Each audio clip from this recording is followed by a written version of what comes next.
우리 모두는 경악했습니다. 지난 2월 10일 대전의 한 초등학교에서 발생한 믿기 어려운 비극. 사랑스러운 8살 김하늘 양은 가족의 품으로 돌아오지 못했습니다. 아이들이 안전하게 보호받아야 할 학교에서 교사의 손에 목숨을 잃은 참혹한 사건이 발생한 겁니다. 유가족은 항상 얘기를 했다. 엄마, 아빠와 학교 선생님은 너희를 지켜주는 슈퍼맨들이다. 그런데 그 학교 선생이 죽였다. 1977년생 충청도에 위치한 한 교대에서 석사학위까지 받은 명씨. 학생들을 가르치던 교사가 왜 그 어린 학생에게 흉기를 휘두른 것일까요? 이 사건을 막을 수는 없었을까요? 그리고 남은 의문점들은 무엇일까요? 김원사건 파일, 살인마 명씨의 계획된 범행편입니다.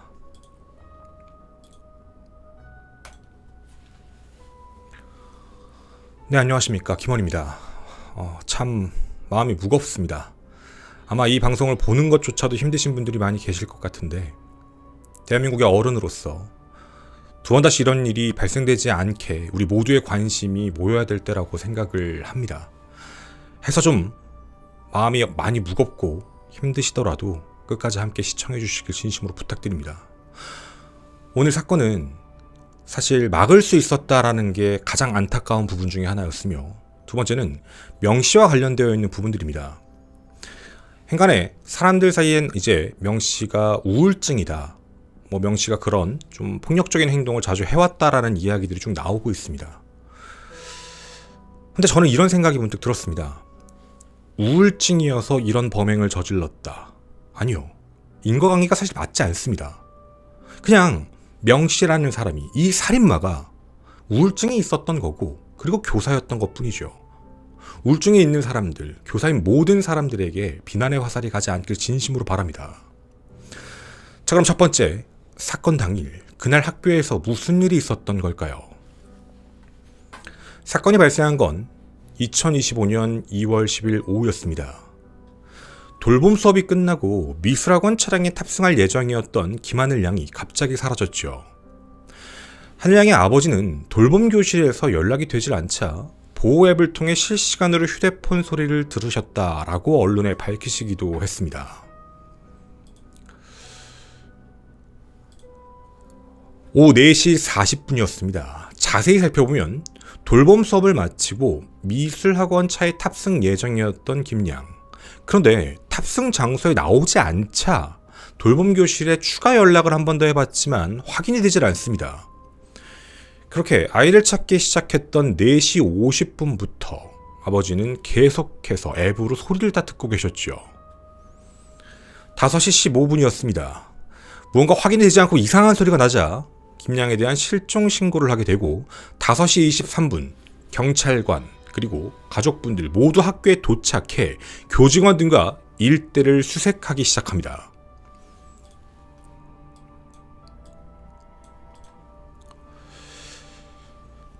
자, 그런데요, 학교 내부에서도요, 뭔가 좀 흔적이 발견되지 않았던 것 같습니다. 그러다 시간이 한참 지난 오후 5시 45분경 학교 시청각실에 사람이 갇혀있다라는 신고 전화를 접수하게 되죠. 이 내용에 대해 좀 자세하게 설명을 드리면, 당시 경찰은 위치 추적을 16번 정도 했는데 휴대전화의 위치가 아파트, 어린이집, 병설, 유치원 그 주변에 찍히게 돼서 가족과 함께 그 주변을 모두 수색하고 있었습니다. 하지만 김양의 아버지는 위치 추적 결과를 봤을 때 분명 학교 안에 있는 것 같다라고 판단을 하고 계신 상태였죠. 교직원들도 마찬가지였습니다.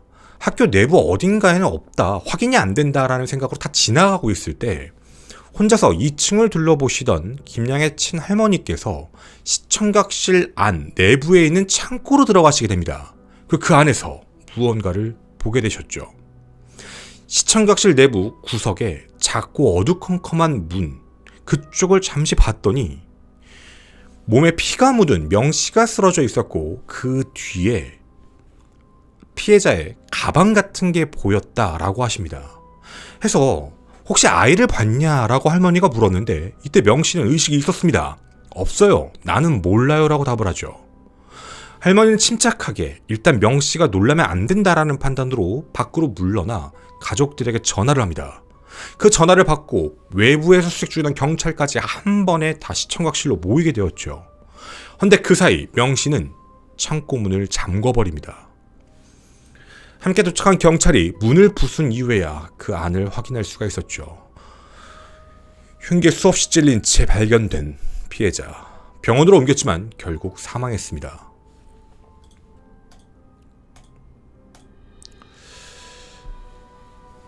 명씨. 당시 자해 시도를 해서 목과 손목이 다친 것으로 확인이 됐는데요. 명씨는 수술로 들어가기 전 범행 사실을 자백을 합니다. 그리고 현재 수술 후 건강을 회복하고 있는 상태로 전해지고 있죠. 자, 여러분 어떻게 들으셨나요? 사실 보통 생각해보면 말도 안 되는 얘기입니다. 아니, 교사가 그것도 학생을, 그것도 학교 안에서 공격을 가했다? 보통 사람의 생각으로, 그리고 그동안 대한민국 역사에 정말 이런 일들이 있었을까 싶을 만큼, 혹은 전 세계에도 정말 이런 일이 있을까 싶을 만큼 말도 안 되는 일이었습니다. 이 끔찍한 범행에 대해 명씨는 이렇게 범행 동기를 밝혔습니다. 자신이 복직한 이후에 3일 만에 짜증이 났다. 교감 선생님이 수업에 들어가지 못하게 했다.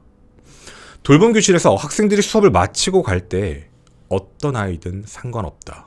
같이 죽겠다. 라는 생각으로 가장 마지막에 나오는 아이에게 책을 준다라고 유인해 시청각실로 들어오게 한 뒤 끔찍한 범행을 저질렀다라고 진술했다 합니다. 자, 이 범행 동기에서 우리가 생각을 해봐야 될 부분이 있습니다. 일단 복직이라는 말, 좀 쉬었다가 다시 돌아온 거구나 하나, 그리고 교감 선생님이 수업에 들어가지 못하게 했다. 이 부분에 대해서도 왜 그랬는지에 대한 이유를 확인해 봐야만 합니다. 그리고 정말 이해가 안 가는 범행 동기죠. 학생들이 수업을 마치고 갈 때 어떤 아이든 상관없다. 자, 여기서 중요한 부분은요, 그 누가 되었던 공격을 하겠다는 계획성이었습니다. 그중 가장 마지막으로 나오는 아이를 유인했다, 시청각실로 들어오게 그런 범행을 저질렀다라고 얘기하는 건, 일단 첫째, 시청각실 내부에 그 누구도 들어오지 않는다라는 걸 교사로서 알고 있었다는 점 하나를 알 수 있고, 범행 당시에 발견된 장소가 시청각실 내부에 있는 문을 잠글 수 있는 창고였다라는 점을 봤을 때 명씨는 그곳이 범행 장소로서 적합하다는 걸 미리 알았을 가능성이 높아 보입니다. 자, 그럼 그 부분에 대해서 자세히 하나씩 좀 살펴봐야 될 것 같은데요. 일단 복직되었다라는 그 내용입니다. 현재 언론을 통해 명씨의 정신병력과 병증 행위에 대한 내용들이 계속 쏟아져 나오고 있습니다. 해서 이걸 막을 수 있었는데, 그리고 교육행정에 대한 이야기까지 함께 섞이며 공분을 사고 있죠. 사실 명씨가 지금 얘기하고 있는 범행 동기는 우리들의 입장에선 굉장히 모호하고요, 말도 안 되는 내용입니다. 헌데 범행 대상은 굉장히 무차별적이고요, 이상 동기 범죄의 느낌이 나고 있는 것이죠. 확인 결과였습니다. 명씨는 2018년경부터 우울증 치료를 받으면서 정신과 치료를 정기적으로 받았다라고 합니다. 그리고 여러 차례 병가를 냈다라는 사실까지도 확인됩니다. 좀 구체적인 내용으로는요, 교직에 있으면서 육아휴직을 제외하고는 장기간 휴직계를 냈던 건 이번이 처음이었다고 합니다. 휴직을 하기 전까지는 이 초등학교의 2학년 담임교사로서 근무를 했는데요. 명씨는 근무 이후에 갑자기 자기가 좀 뭔가 안 좋다라고 얘기하며 2024년 12월 9일 날 무려 6개월간의 질병휴직계를 내게 됩니다. 이거 질병휴직서만 낸다고 처리되는 게 아닙니다. 질병휴직계를 내고 병원 진단서까지 함께 제출을 해야 되죠. 그러니까 정신질환에 대한 부분이 분명히 들어간 겁니다. 그런데 불과 21일 후였습니다. 6개월짜리를 내놓고 21일 후인 12월 30일자에 조기 복직을 하게 됩니다. 이 조기 복직을 한 이유에 대해서도요, 사람들 사이에 여러 가지 추측이 난무하고 있습니다. 일단 대표적으로 나오는 얘기 중에 하나가 12월 30일에서 넘어가는 날짜에 급여를 받기 위한 부분이 아니냐라는 의심도 있고요. 또 어떤 사람들은 너무 장기적으로 가는 게 아니라 그냥 자기가 봤을 때 괜찮다고 생각해서 나온 거 아닌가 라고도 추측을 하고 있죠. 자, 그렇게 조기 복직했던 명 씨는요, 그 이후에도 좀 기이한 행동들을 많이 하게 됩니다. 언론에 알려진 바에는요, 2월 5일과 2월 6일, 범행 5일 전, 4일 전이 대표적으로 알려져 있는데요. 저희가 받은 제보에 따르면 그 전에도 계속적인 트러블들이 있었다라는 내용들이 있었습니다. 2월 5일 같은 경우에는요, 자신이 하는 컴퓨터에 업무 포털이 접속이 지연된다라고 얘기하며 컴퓨터를 파손한 행위. 2월 6일에는 불 꺼진 교실에 혼자 서성이는 모습을 보여서 한 동료가 혹시 함께 퇴근할까요? 아니면 좀 이야기를 좀 해볼까요? 라고 말을 하며 가까이 다가갔는데 명씨가 갑자기 내가 왜 이렇게 불행해야 하냐? 라는 말을 하며 우리가 얘기하는 목을 잡는 행위 있죠. 헤드락 행동을 하며 팔을 꺾는 등 난동을 부리게 됩니다. 결국 이 일은 동료 교사를 공격한 문제로 학교 내에서도 크게 다뤘던 내용이었죠. 결국 학교에서는 해당 교육지원청에다가 휴직 건의를 넣게 됐는데요. 이 부분에 대해서 확인차 장학사가 파견되게 됩니다. 자, 이날이 중요합니다. 장학사가 파견된 날짜가요, 바로 2월 10일 오전이었습니다. 장학사 2명이 학교에 방문해서 관련 사정들을 다 듣고 그러면 그 교사랑 명씨를 분리시켜라 라고 학교 관리자에게 권고를 하게 됩니다. 그 내용은 교감 선생님 옆에서 근무하라 라는 내용이 전부였습니다. 자, 제가 앞에서 생긴 문제가 있었고 그 전까지는 그냥 학교 내부적으로 지나갔던 문제였지만 2월 6일에 대한 문제는 동료 교사에 대한 공격건으로 지원청까지 넘어간 문제였습니다. 그리고 장학사가 파견된다라는 사실, 그 사실을 명씨도 알고 있었죠. 자, 여러분, 앞서 말씀드린 장학사가 온 날짜가 10일입니다. 그리고 오전에 방문하고 권고 조치를 하게 되었죠. 사건이 발생한 날 2월 10일, 바로 장학사가 온 그날 오후였습니다. 자, 이 때문에 계획 범죄에 대한 가능성을 배제할 수가 없습니다. 이 CCTV 영상 함께 보고 오시겠습니다.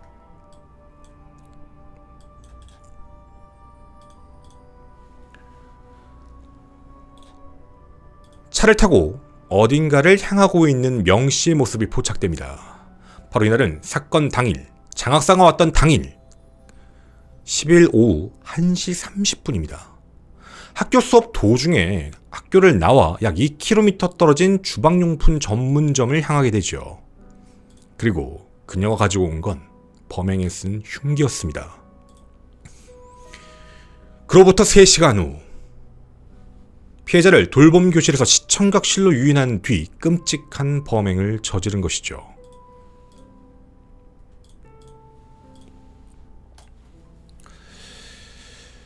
자, 여러분이 보시기에 이 사건은 우발적인 건가요? 아니면 모든 게 준비된 계획범이라는 생각이 드시나요? 당시에 김양에 대한 과정은 이랬습니다. 정규 수업 시간에는 초등학교 1학년 2반 교실에서 정규 수업을 받고요. 그 이후 오후 1시 이후에는 2층으로 올라가 2학년 3반 돌봄 교실로 올라가게 됩니다. 화요일과 금요일에는 할머니가 직접 학교에 와서 오후 3시 40분에 함께 데리고 귀가를 하게 되어 있고요. 월, 수, 목 김양은 미술학원을 다니게 되어 있어서 오후 4시 40분경 미술학원 차가 와서 배를 누르고 아이를 픽업하고 미술학원으로 데려가는 일정입니다. 자, 그런데요, 앞서 말씀드린 대로 그날 미술학원을 가는 날이어서 돌봄교실에 늦게까지 있었던 김양, 가장 마지막에 나오던 김양을 여러분 보신 명씨가 기다리고 있다 유인해 범행을 저지른 것이죠. 그리고 피해 아이의 아버님께서 전한 이야기가 있었습니다. 아이가 연락이 되지 않아 앱을 켰고 그 앱이 실시간으로 아이의 핸드폰에 주변 소리가 들릴 수 있다고 합니다. 아이가 워낙에 어리다 보니 설치해 놓으신 프로그램인 것 같은데요.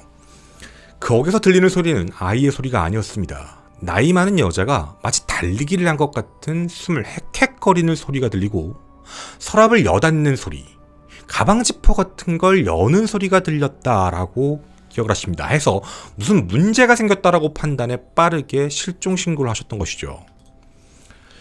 그리고 이 앱은요, 가족들의 입장에서 이게 뭔가 잘못됐다라고 판단해 알림을 울릴 수 있는 방식도 있다고 합니다. 그런데 그 알림은 계속해서 끊겼습니다. 아마 명씨가 알림이 울리자 그걸 강제로 종료한 것으로 보여지죠.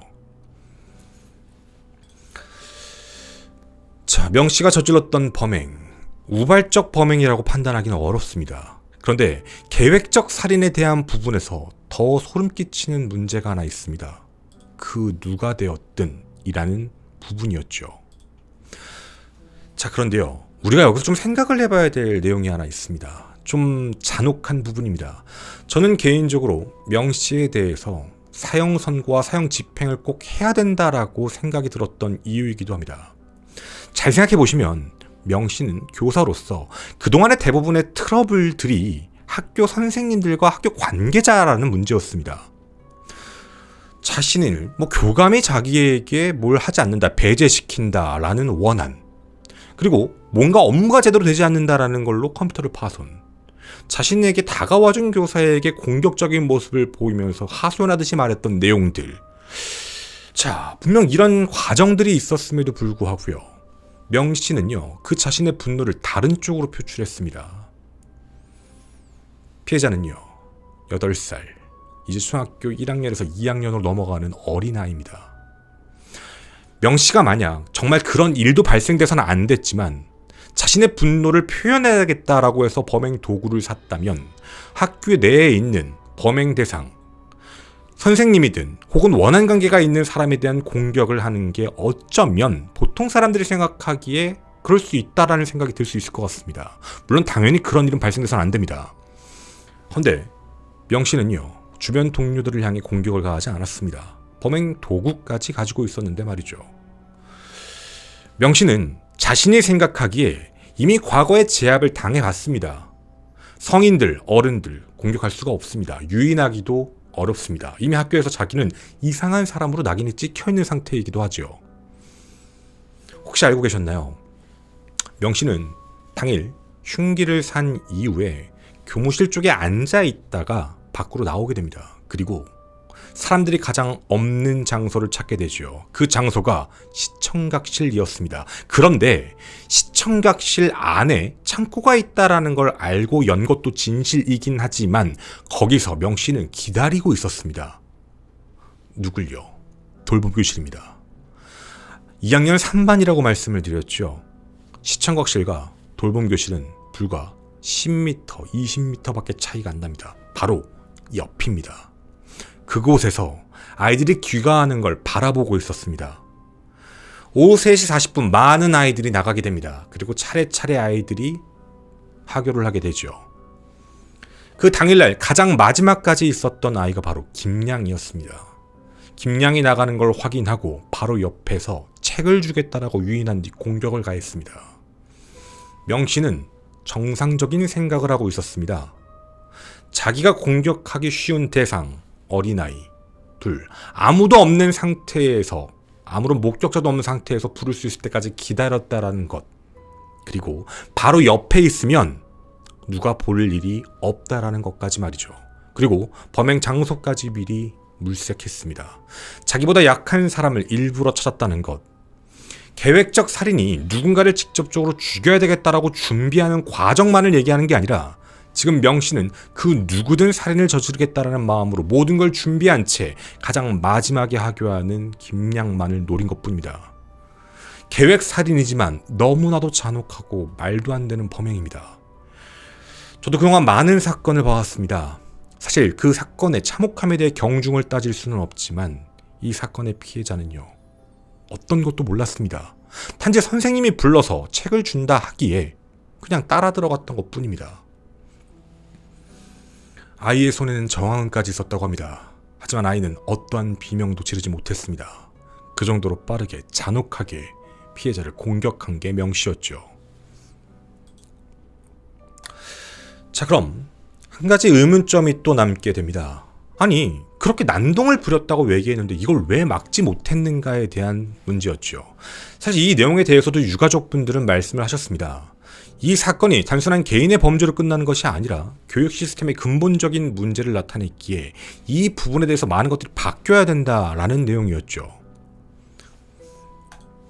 자, 왜 이런 일들이 발생됐을까? 이유가 있었습니다. 교직 수행을 할 수 있는지에 대해서 판단하는 기관이 하나 있습니다. 바로 질환교원심의위원회라는 게 있는데요. 명 씨는 실제로 이곳을 거치지 않고 복직을 했습니다. 확인을 해본 결과요. 사실 질환교원심의위원회는 거의 열리지가 않는다고 합니다. 어떻게 보면 명목상 있는 것이다 라고 보여질 수 있죠. 물론 이에 대해서요. 교육청에서는 분명히 이렇게 얘기를 하고 있습니다. 아니, 휴직하고 복직할 때 규정에 따르면 의사의 진단서를 첨부해 교원이 복직 신청을 하면 30일 이내에 복직시키게 되어 있다. 그리고 정신과 전문의가 일상생활이 가능할 정도로 회복됐다라고 얘기하기에 복직을 허가한 것뿐이다 라고 얘기를 합니다. 행간에는 본인이 직접 신청을 해서 병가에 들어간 경우에는 심의회를 열지 않는다라는 점도 제도의 허점이다라고 꼬집고 계시고 계시죠. 네, 그렇습니다. 명 씨는 자기가 직접 질병휴직을 냈고 다 나았다라는 걸 첨부해서 21일 만에 복직을 해 어떤 위원회도 열리지가 않았습니다. 자, 그럼 궁금한 게 복직 후에 폭력행위에 대한 부분에서도요. 경찰 신고에 대한 부분은 없었습니다. 그냥 크게 일을 만들고 싶지 않았던 건지 뭐 그런 생각이 드는 내용이죠. 그런데 발생 4일 전엔 직접적인 공격행위가 있었습니다. 해서 이 부분에 대해 교육청에다 얘기를 했을 때 교육청에선 교사가 매우 불안정한 상태에 있기 때문에 대면 조사는 하지 않았다라고 얘기합니다. 해서 학교 관리자가 간접적으로 소통하는 것이 좋겠다라고 판단했다라는 내용이죠. 앞서 말씀드린 교감 옆자리에서 근무하라 라는 조치가 이렇게 나온 겁니다. 또한 학교 측에선 이런 일이 발생하고 나서 다시 휴직을 하는 게 어떠냐라는 권고를 했지만 명 씨는 받아들이지 않았다고 합니다. 대전교육청의 입장에선 재휴직이 불가능하다라고 학교에 회신한 적은 없다라고 말했는데 이 내용도 사실 확인을 좀 해봐야 될 필요가 있어 보입니다. 자, 이 내용에 대한 부분, 제도적인 부분들, 이 부분은 분명 조사라고 확인을 해봐야만 합니다. 어쩌면 막을 수도 있었는데 막지 못했던 부분이기도 하죠. 그런데 여기서 저는 한 가지에 조금 집중을 했습니다. 여러분 혹시 기억하고 계신가요? 최근 선고가 났죠. 저희와 남원호 변호사님이 함께 진행했던 일본도 살인사건 1심 무기징역입니다. 그리고 또 함께 진행을 했던 흡연장 살인사건 최성우 오늘 1심 징역 30년 선고됐습니다. 그 전의 사건들도 잘 생각해 보시면 좋겠습니다.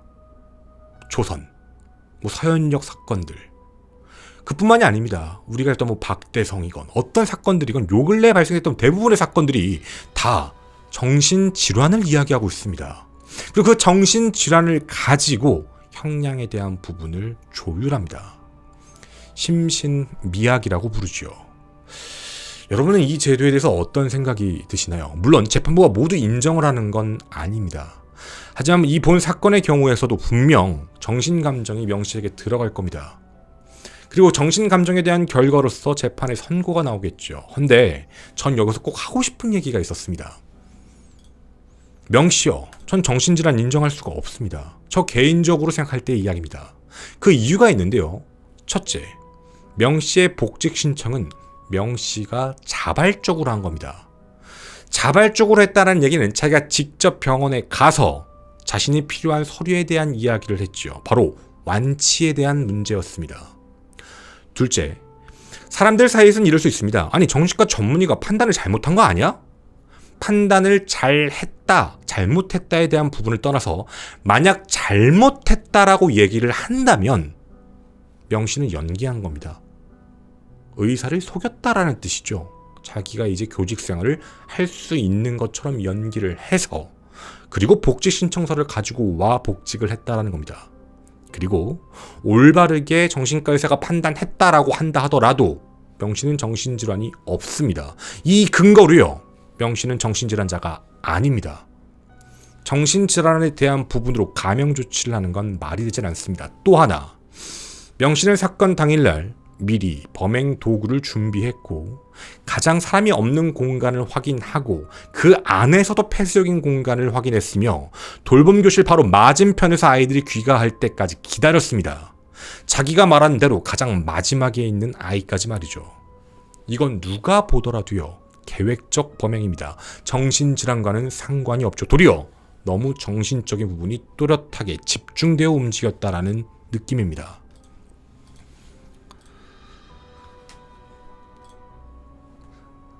남겨진 가족분들은 정말 가슴 아파하고 계십니다. 김하늘 양의 아버지께서는 현재 정부와 사회에 간절한 목소리를 전하고 계십니다. 인터뷰 내용도 분명 그러했습니다. 4시 20분까지 친구 한 명과 교실에 있었다. 완벽한 계획살인이라고 생각한다. 흉기로 수십 번 공격당했다. 정하다 손에 난 상처, 저항은도 많다. 우울증 환자를 특히 초등학교 안에 그곳에서 복직했다라는 것도 이상하고, 학교 선생님들이 20m에 있는 곳을 특히 알람을 계속 울렸는데 못 들었는지도 의아하다. 제2의 하늘이는 나와선 안 된다. 명씨에 대한 학교에 대한 책임도 강력하게 기사를 써달라 부탁한다. 며칠간만이라도 뉴스 특보에 나오길 바랍니다. 다시는 하늘이 같은 아이가 나오지 않도록 정부에서 법을 개정하든 정신적으로 아픈 선생님들에 대한 규제를 어떻게 하든 대책이 꼭 나와 다시는 이런 일이 생기지 않길 바란다. 라고 말씀하셨습니다. 여러 가지 문제가 또 있었습니다. 이런 생각을 드시는 분들도 있을 것 같습니다. 저희도 확인을 해봤는데 돌봄교사가 돌봄교실에 있었던 것도 맞았습니다. 돌봄교사가 하늘아, 학원차가 왔으니까 가도 돼 라고 말을 했고 아이는 나서다가 명씨를 만나 끔찍한 피해를 당했죠. 조금이라도 더 지켜봤더라면 이라는 아쉬움이 남는다라는 말도 하셨습니다. 실제로 돌봄교사님도 유가족분들을 만나 계속 울다가 가셨다라고 하시더라고요. 당연 분명 한 명만 있었습니다. 끌고 와 끔찍한 범행을 저질렀다는 것. 그리고 유가족분은 이런 말씀하셨습니다. 김양이 저번 주부터 미술학원에 다녔습니다. 원래는 안 다녔죠. 항상 3시 40분에 학교를 냈습니다.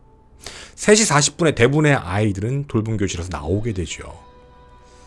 명씨가 4시 40분쯤 혼자 있는 걸 알고 있지 않았을까라는 의문이 든다라는 말도 전해주셨습니다.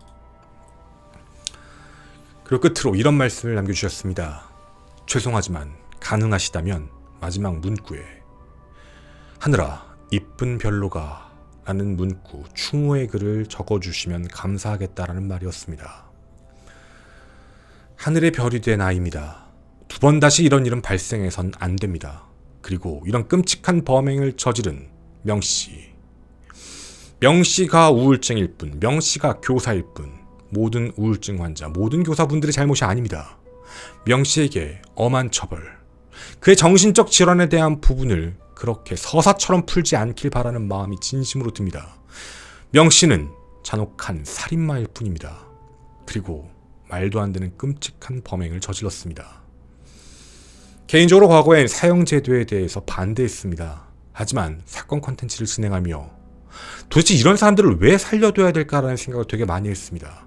저 개인적인 생각입니다. 사형제도가 부활하고 사형 집행이 되길 진심으로 바랍니다. 여러분의 많은 댓글, 그리고 추모의 댓글 기다리겠습니다. 그리고 77년생 명씨에 대해 아시는 분들의 제보를 기다리겠습니다. 김원TV 네이버.com으로 부탁드리겠습니다. 제보자의 신원은 철저하게 비밀리에 보장토록 하겠습니다. 삼가 고인의 명복을 빕니다. 김원이었습니다.